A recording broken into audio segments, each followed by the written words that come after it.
This is a Lander and Rogers podcast, bringing you fresh perspectives on the legal and business landscape and life through a legal lens. Welcome to Legal Human, a podcast focused on the role of human lawyers in the legal ecosystem and society more broadly. I'm your host, Anthony Cones. I'm so grateful to be able to speak to Richard Holbeach, General Counsel and Company Secretary of Healthscope. Richard, thank you so much for joining me. Off air, we've just been talking about just the pressures on you at the moment and healthcare generally. I just really appreciate you giving us this time. Very welcome, Anthony. So I just want to start actually by drawing on the complexity of that system in which you're working as a lawyer. So you're a human lawyer, but you're in a broader system. What are some of the complexities, challenges, but some of the things you find interesting about the system in which you're operating as a lawyer? Healthscope's a hospital group. We have about 40 hospitals, and we run it on a hub and spoke model. So effectively, the hospitals have a lot of independence to run their own hospitals. The hospital CEO, we call them GMs, run their own hospitals.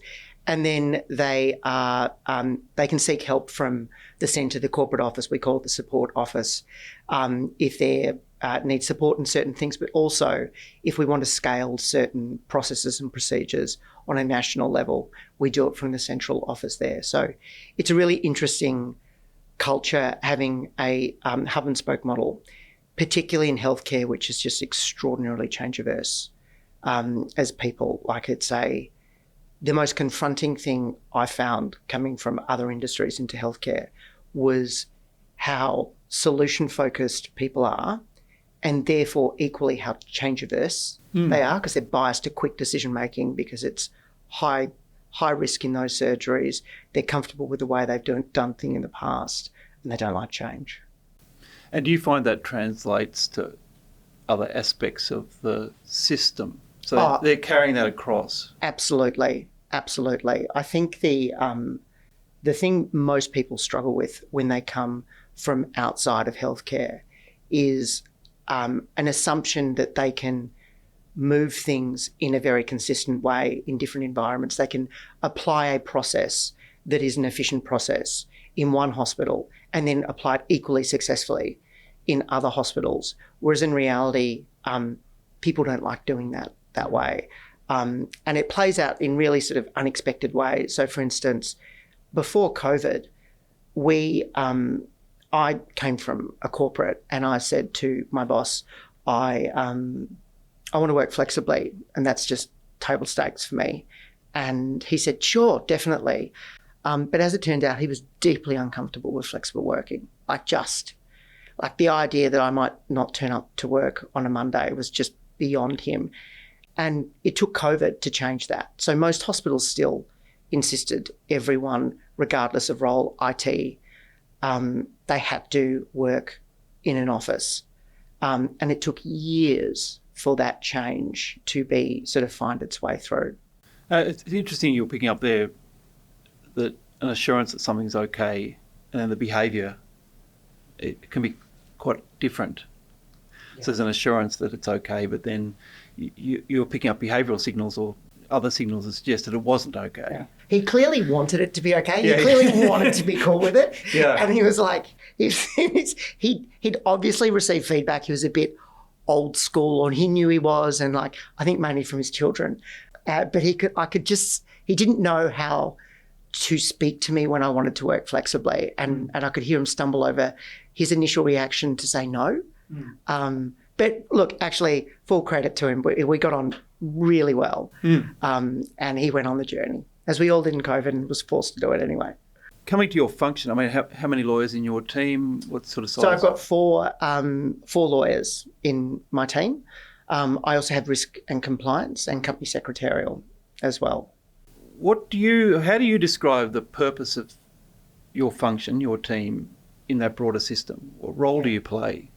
So the broader system's role is patient care, right? We're there for the patient. We're there to help patients. The actual delivery of that patient care requires a whole lot of different and less clinical things like building, construction, governance that's not necessarily clinical governance. There might be sort of governance against sort of privacy data standards. So my team is sort of really split into what I'd describe as two sort of functions. One is help the day-to-day of the hospitals, because what comes out of hospitals, it's just a new challenge every day. And if the legal team ends up getting a call, the hospital CEOs are so competent to be in that role. Like, they've seen everything, like just the most bizarre things happen in our hospitals. So if they end up having to call you, you're just like, I just don't even know what to do. And so very often the phone calls are, you're helping them. They're almost coaching sessions. You don't know the answer either, because it's not necessarily a legal problem, but they're calling you because you're a lawyer, so you've got a brand of comfort that you can give them. You tend to be risk averse. They know once you've said something that they can sell that up the chain because legal said it was okay, and actually, you know how they're conservative. So there's a large volume of my team that deal with those sort of a larger volume of less complex matters.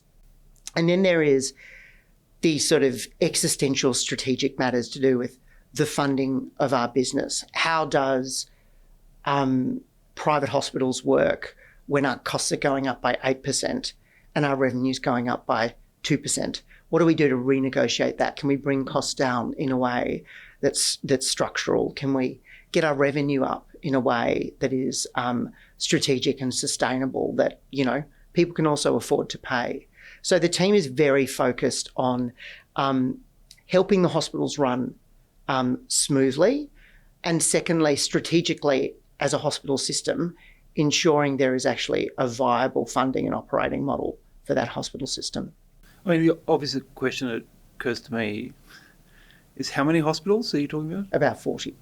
And you've got how many people? 4. So how do you deploy that resource? Very carefully. In a sustainable way. The single biggest battle is actually deployment of resources. However, it's actually helped enormously by the cultural bias of healthcare, which is sort of the quintessential nurse who just doesn't have time for anyone's crap and just makes decisions and moves on with their lives. That bias means you get a lot less questions than you might otherwise would, because actually the people in the business are used to solving problems. And unlike a corporate where you're told, oh no, you need to get marketing involved in that, you need to check IT security, healthcare doesn't operate like that. They don't have the money, they don't have the time. So there is that bias of, I'm going to solve this problem myself, which means very often things that should have come to the legal team never do. So actually that self-corrects. That obviously creates its own problem in itself, but you're so busy dealing with the volume that you have with 4 people that you don't worry about that very much. So what's interesting in the way you're talking is that I sense that your team, as with any team in a social context or a human context like this, you're adopting or expected to adopt cultural norms out of the system. And this system seems to have very strong sort of cultural norms around stoicism, resilience, and competence. I'm hearing that there's a real focus on competence, capability.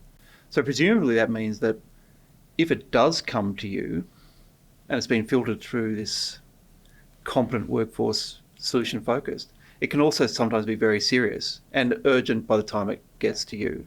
Yeah. The things that tend to come to my team are either other people in the corporate office perhaps not doing their job and they just get us to do it, or things that are literally so odd or extreme that the hospitals need to send them to us. And I think very often what you're doing in the second lot of articles, the second lot of problems, is actually helping the sites to work their own way through a problem. Look, often it is a legal matter. Often it might be a doctor behaving poorly. It might be an injury on site, other things like that are genuinely legal. But very often it is grey whether this is legal or not. But the mere fact that it's made its way to us means it's important to someone important, if that makes sense. Okay, so I just want to get down to the last sort of layer of this sort of human system that you're in, and that's you. And we often talk about being a lawyer and as something that's really about identity more than just role. It comes to define us as a person. What does being a lawyer mean to you? How do you define that? I'll define it in the opposite, which is when I wasn't a lawyer. So when I was in an energy company, I had an opportunity, was asked to basically be a GM in people and culture. And I did organisational effectiveness for a year. So I wasn't a lawyer for a year. And I hated it. I've never learnt more about anything. Like, it was in many ways the most important year of my professional career because of what I learnt outside the legal team. But what I didn't have, and turns out was actually really important to me, was the branding of a lawyer and the status of a lawyer. And I would have always convinced myself I was not a status-driven individual until suddenly that status was taken away. And I was questioned about things that I was best placed to answer. And I realised when you're a lawyer, you don't get questioned by peers about legal things because they don't expect they know anything about law. They might not know the answer you're giving them, but they might challenge you on that. They don't necessarily question you anywhere near as much as when I was in people and culture, where everyone reckons they know people. Everyone reckons they know marketing, that old bike shedding law of triviality. So what ends up being important to me as a lawyer is I like the status. I wish there was a more humble answer than that. But actually, if I'm being honest, probably is that. I like the seat at the table it gives me. And when I say that, I don't mean in that case as a status point of view. I mean, you get involved in really hard questions and intellectually challenging questions that are important, that you can provide a view on that others can't provide. Not because you're any smarter than them, very often the opposite's true, but because of the world in which you've been trained and the way you think, you can provide input. And so long as you're in the right team and that input's valued, that is just incredibly rewarding. If I'd asked you that question when you first started as a lawyer, what would be different? So I think if you'd asked me when I first started the lawyer, I definitely wouldn't have given you a status answer. Intellectual curiosity, you just see everything as a lawyer. It's an incredibly broad practice. There's no, one of the interesting counters you have in healthcare versus when you're a lawyer is if someone asks me about tax, I go, oh, I don't know much about tax. Or criminal, oh, I'm not a criminal lawyer. Every doctor thinks they know everything about every type of medicine. And it's quite sort of startling because the first thing every lawyer will tell you when asked with a tax question is, I'm not a tax lawyer. And so one of the values of when you are a corporate lawyer, as I am, is you just see everything and everything's a new question. Everything is, I don't really know the answer to that. And I love that. I love that. When I was a junior lawyer, I found it freeing to be oh my God, I'm the dumbest person in this room. Everyone around me knows more than me. And because I have maniacal self-confidence, that wasn't confronting for me. That was oh, this is the best. This is a great opportunity. And that's what I loved about being a lawyer. And I still got listened to. And so, but it shows up as curiosity. And the way you're talking, I think, I'm just interested in what you see as some of the constraints around the way we look at ourselves as lawyers and our participation in those genuinely complex situations. You seem to be a bit of an outlier in this respect. Because what if it's not legal? You've talked about we sort of naturally constrain ourselves and our role definition to our expertise. If you put that alongside other executives, they can accommodate a broader remit without needing to be an expert in every element of it. It's the danger of the sort of subject matter expert. And I think the most important thing I've learned during my career is it's all about the people. It's not about the expertise. Everything is about the people. When you when you think you're selling expertise, very often you're not. You're selling comfort. When you think you're explaining the risks, very often you're not actually explaining anything because you've actually misunderstood the way they understand or the way they work or the way they're hearing. And so I think an ability to navigate a landscape where you've got people who think differently, people who might have had a bad day or who haven't had a bad day, people are a bit confronted, people from different cultures or different personality types. You have to constantly be aware, and I don't think just lawyers, but everyone has to be constantly aware of those externalities and how the way you present into those externalities changes things in order to do the job that either you're being paid to do or you feel you need to do. And they're often two different things. Like very often I'm asked to give legal advice, but actually what the business needs is encouragement to take a bit more risk because they're thinking about things perhaps the wrong way. They're looking to say no when actually I think maybe we need to do this. Like maybe this is a risk we need to take. And so in that case, if I give the technical legal advice saying, look, this is likely to be illegal, the answer is going to be, great, let's not do it, versus, look, maybe there's a way we can do this. It won't be low risk, but maybe we need to look at it, and delivering that in two different ways to different people can get a better outcome. And very often you just need to judge the room in terms of how you deliver it.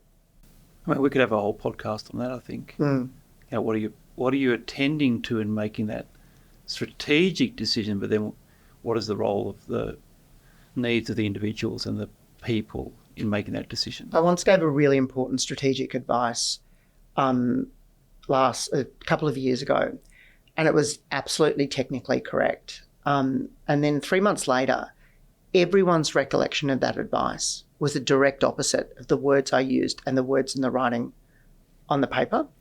The words I used and the advice was, this is high risk and really dangerous. What everyone remembered was, Richard thinks it's okay. And I reflected on it. And it was because of the way I presented it. I didn't present it in an alarming way. I presented it in understanding, I know why we're looking at this. And yeah, it is, look, it's high risk, but I presented it to calm our CEO down, who was worried was going to be criticised for having even asked to do this. And all people remembered was the manner in which I presented, not the words. Fascinating. The other thing I've been reflecting on recently, and this isn't about me, I'm going to go back to you in a moment, but is expertise delivered through advocacy can be perceived to be self-interest. You could be right, and you could be shouting it from the rooftops, and still people perceive, because it's from your perspective, it's from your self-interest in a sense. So that manner of delivery is really nuanced. How did you learn to do that? Well, I got it wrong, remember? Well, well, yeah. All right. So, what have you learned from that experience? Well, it was really fascinating because, and I sat with our CFO, whom you met, and we were talking about it, and she said, "No, remember you said it was fine." I said, "No, I didn't. Look, I got the advice, and I resent it to her, and she came to my office and she started laughing. She said, "Richard, the advice says we can't do it," and I said, "I know."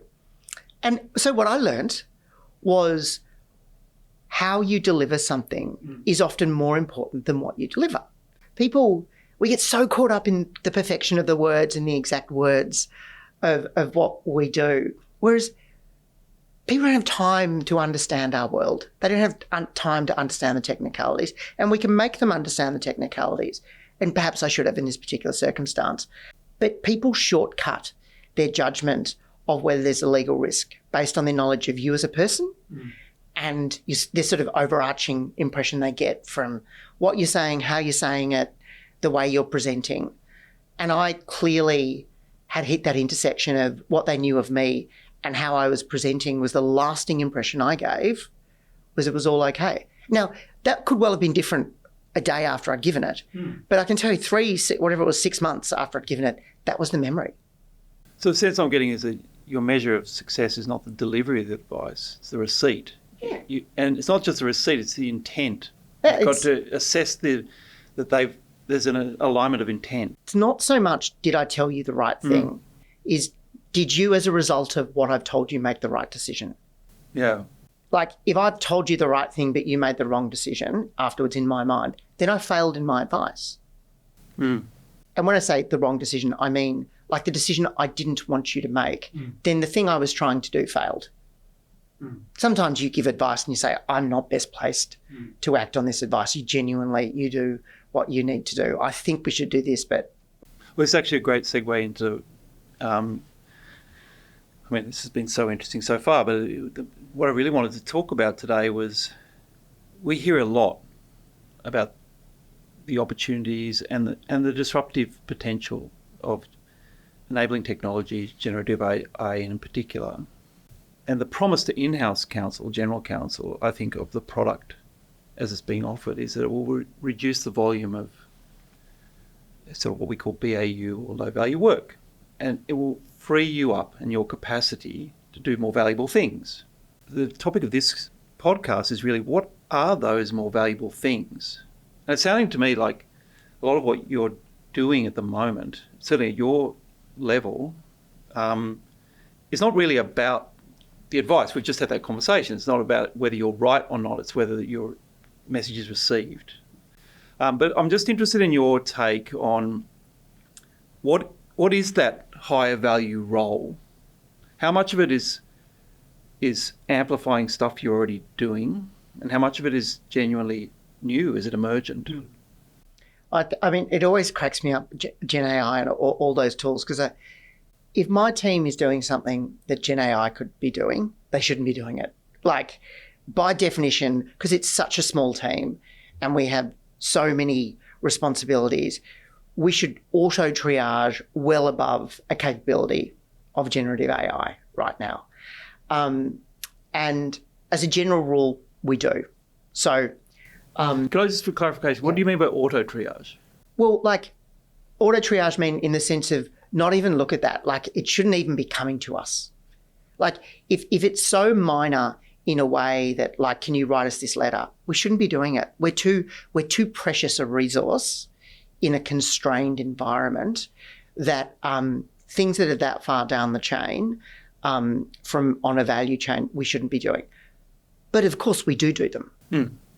We were looking at ways whereby, I can say I don't want to do this stuff, but at the end of the day, some things are actually important that you help someone along with, even though it's not really your job. Writing letters is the classic one. Every lawyer gets asked to write letters that aren't legal because it's words and lawyers do words. Things like Gen AI summaries of advice as a first cut, they're actually excellent. So if I'm writing a letter to the board now that attaches an advice, I will actually do Gen AI to do a summary of the advice for an email. Now, because it's the board, I've read the advice, obviously, but that's a scary email. It's always scary writing to boards. So that email might take me 40 minutes to draft as I get it right. That goes down to about 10 minutes with Gen AI. That's an incredibly valuable tool because I know already whether it's right or wrong because I've read the advice and I know, but I get a first cut at the table. And that's where it's super, super powerful is the first cut of things. But as a general rule, because we are so impoverished from a legal support perspective, we don't do the low value work, or we shouldn't be doing the low value work anyway. We just should be saying no. So I get the sense then that a tool that actually does low value work might have an unintended consequence of having you absorb more of that. Yeah. And avoid the real conversation, which is this shouldn't be done. Yeah. It's below the materiality or risk Yeah. tolerance. It's not necessary. Yeah. By nature of the fact that lawyers deal with documents, and everything these days is a document, there's always that creeping movement from being a centre of legal excellence to just a centre of excellence. We'll get a lawyer to do it. Like the CEO, every CEO I've worked with does this. Because get the lawyer to do it because they'll just do it right. And they don't want to have to go back and recut things. And so you're saving the CEO time. And that's actually really valuable. But the danger with that creep is you start doing more and more. You create this expectation. The system moves around you to incorporate you into more and more things that is actually not valuable for your resources when it comes to what the board is actually paying you for, which is really signing off on legal risk of the company. And you become the office of doing stuff. Yeah, you just do stuff. I noticed that you haven't yet answered the question. What is the... Feels on brand. What is this? Sounds like you're so constrained. In many respects, you're already there. Yeah. At least that's your aspiration, is that your whole team would be working in this high value work. Yeah. So maybe the question is, if we could just take that down to the next level and describe what is that work in a bit more detail. What are the behaviours, the orientations, the mindsets, and to some extent you've covered this in your introduction, but what's your expectation of a lawyer, for example, who's coming into your team and from the supply chain, for example, and you want to induct them into the way that we do things? What are you emphasising in the way you describe it? So the most important thing that I end up having to emphasise, because it goes against the grain of a constrained environment, is if you spend one day a month at a hospital and do nothing but speak to that hospital, walk around that hospital, and you lose a day of work, that is so much more valuable than a whole week of legal work you would otherwise have done. Because a constrained environment, it does two things. One is it builds relationships that you would never have, and people do talk. You build the credibility of understanding what it's like in a hospital. They're crazy places. They're amazing.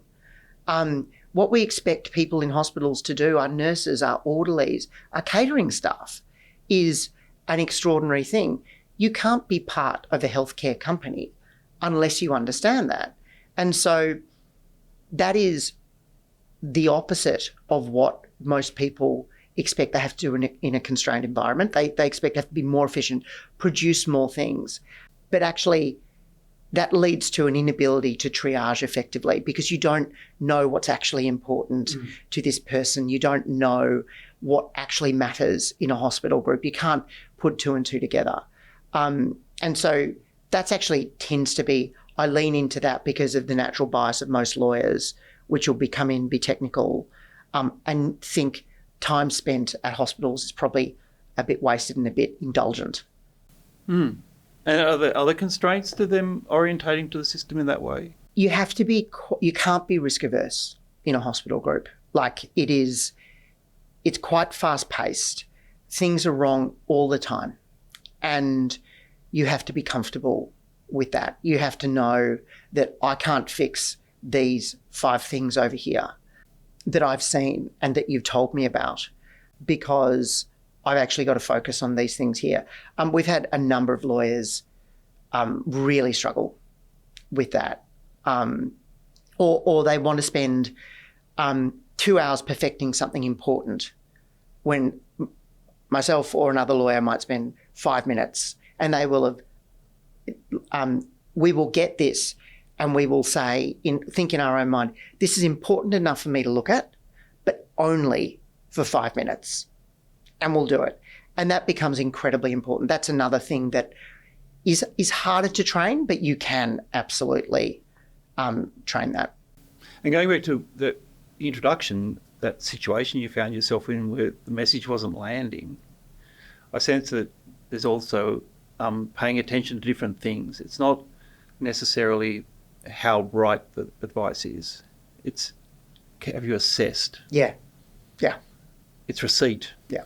And I don't see that is going to be solved. The second half of that is going to be solved with technology enablement. The first might be. The second is still up to the human-to-human interaction, empathy, understanding, seeing the emotional cues. Are we on the same page? We had an incident where a man had gone into one of our hospitals to have an operation done, and it had ended up taking a day less than expected, and he wanted half his money back because he wasn't insured and he paid it up front. And we'd explained it all to him at the start. He came back and he was constantly verbally abusive to our director of nursing, who had to come out and protect the front of staff. And then he put a claim in one of the administrative tribunals for this amount of money. I think it was like $1,000. And it made its way through my team and it made its way to me. And I said, and I looked at all the correspondence, and I said, we're just going to pay the $800. And unfortunately, a junior member of my team relayed that. And fair enough too. I hadn't told them not to. But she didn't realise that what she just relayed was we're just going to pay the $800. The way it would land is this man won. This man was a bully and a horrible man, and it won. And I said to them, I immediately called the Don, and she was quite upset. And I explained, I said, look, this is why I've seen this behaviour before. I've seen this has got a real risk of becoming obsessive and much bigger.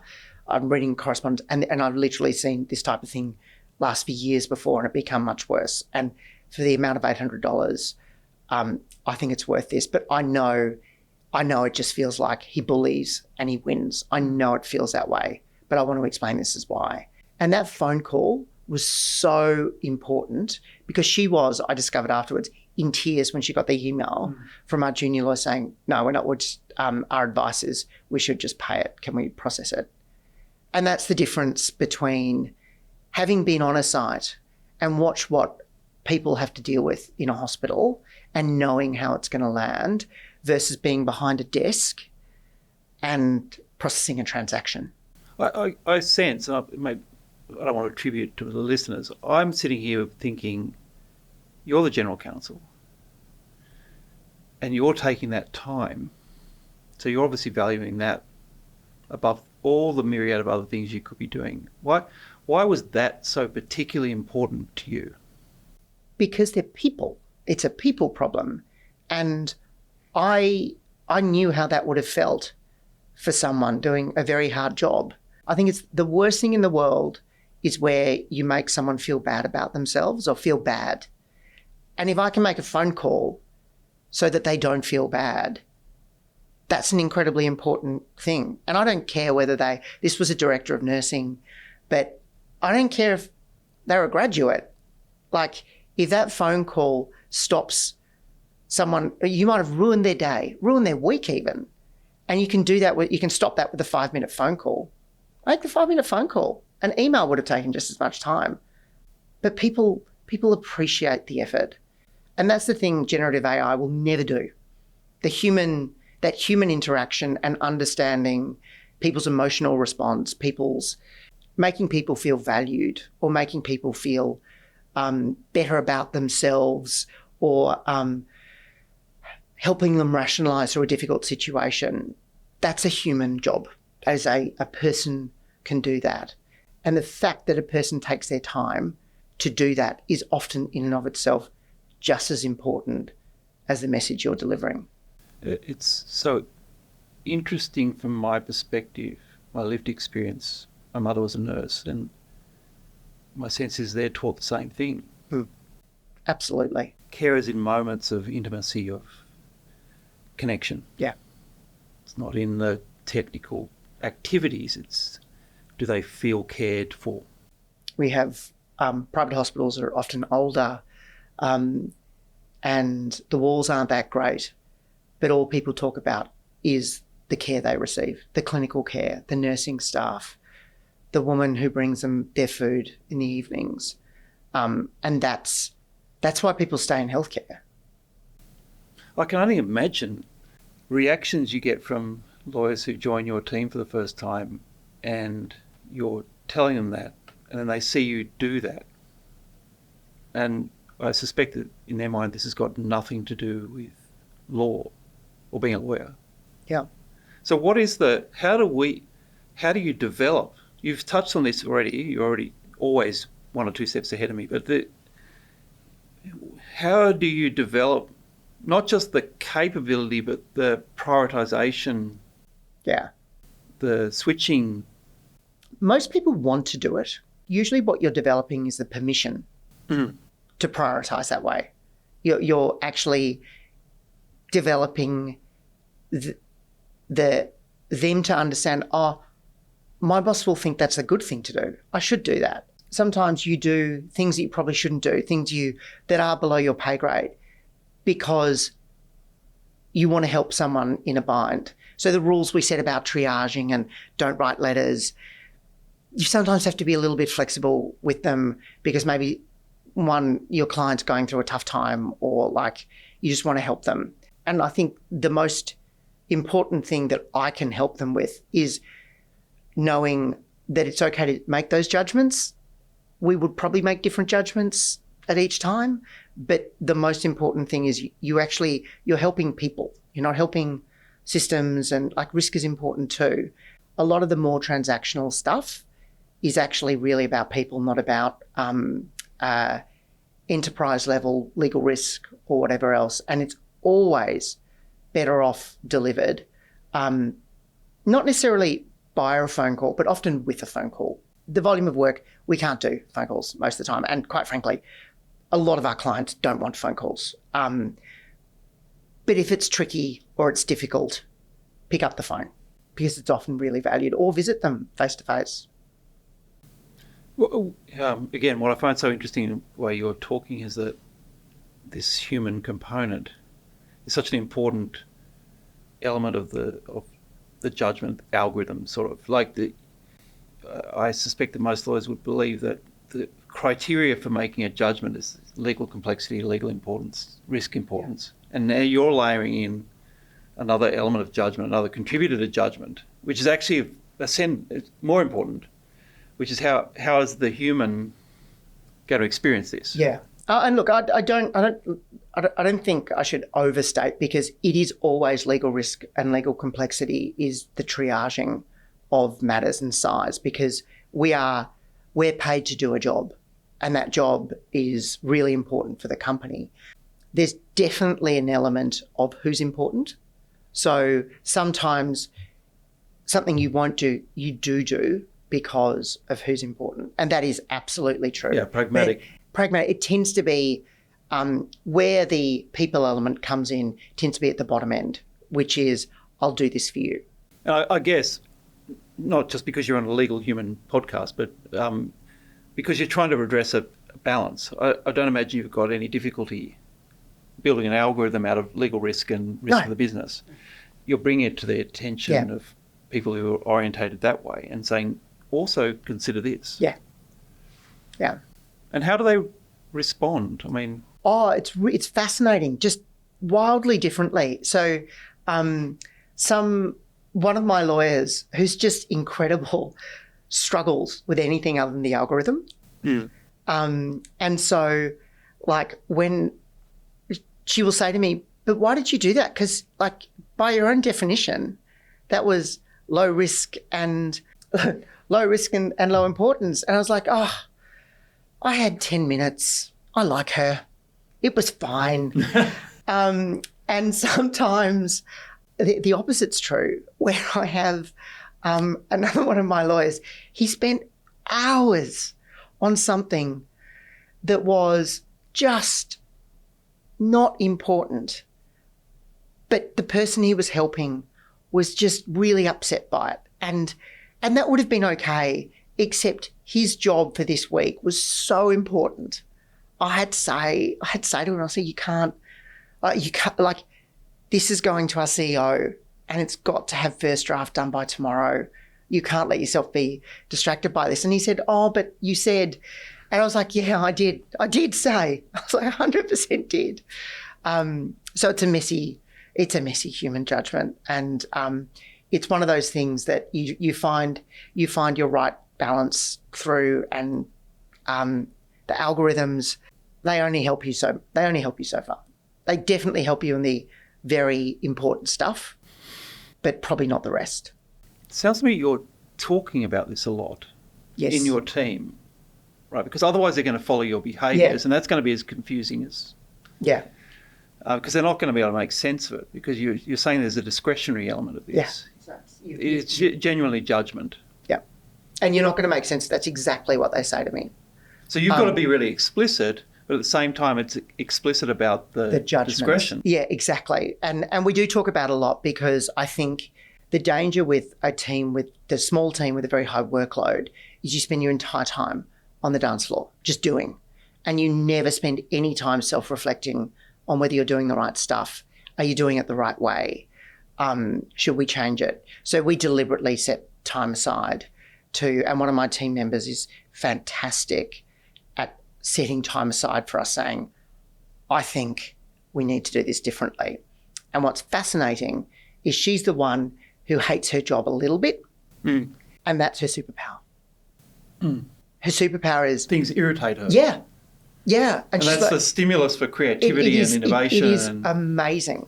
Whereas one of my other team members, who is just extraordinarily efficient and in quite a very vertical area of expertise, her strength is doing, and just doing so much, but she struggles thinking about different ways of working.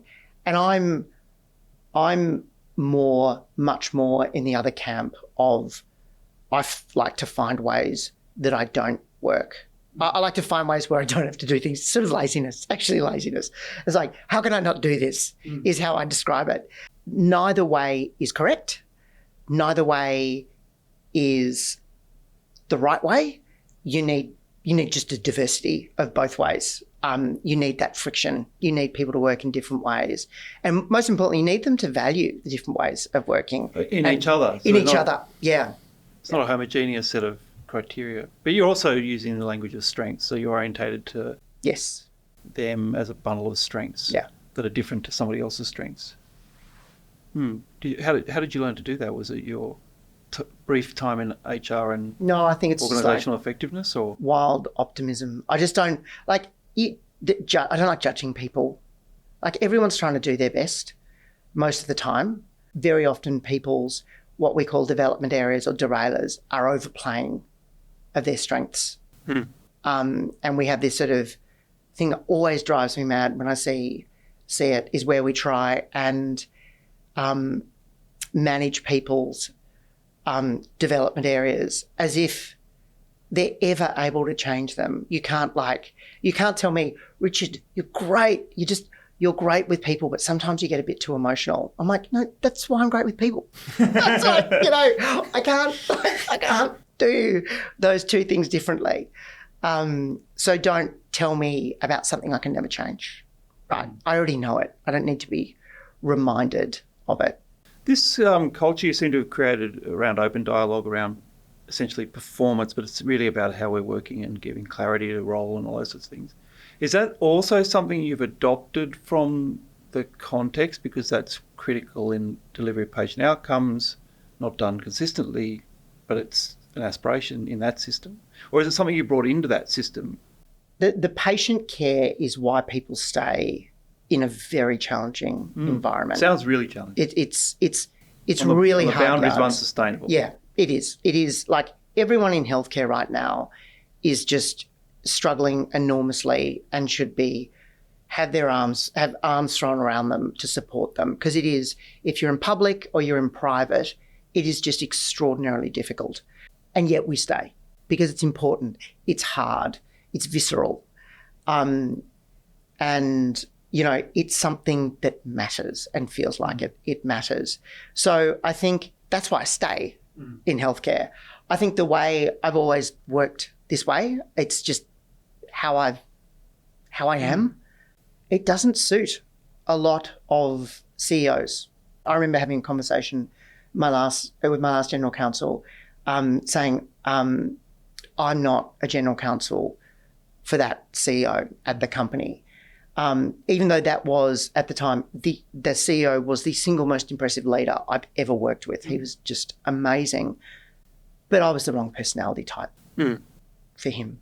And that wasn't said with judgment. It just was true. That little human system of his leadership team that he would have had, I would have been the wrong fit. Last question, really, and you've already, again, touched on this, I think, but as you consider the future state and the role of legal humans or human lawyers in that future state, How optimistic are you for the continued contribution of human lawyers to this system? Very optimistic. I think as the human part becomes more important because it's a differentiator, we'll only get better, right? That we'll only get listened to more. The preference of the type of lawyer that comes through, I think, will be much more diverse because I work well with a particular style.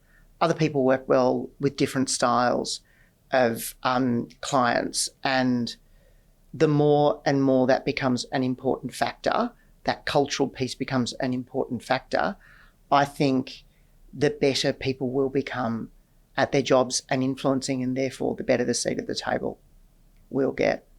Richard, as always, I could talk to you for hours, Likewise, but I just Anthony. do not want to hold you away from this work. It's so important. Thank you so much. Thank you very much.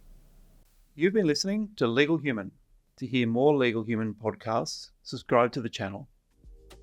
For more insights from Lander and Rogers, visit our website at landers.com.au or connect with us on LinkedIn, Instagram and YouTube.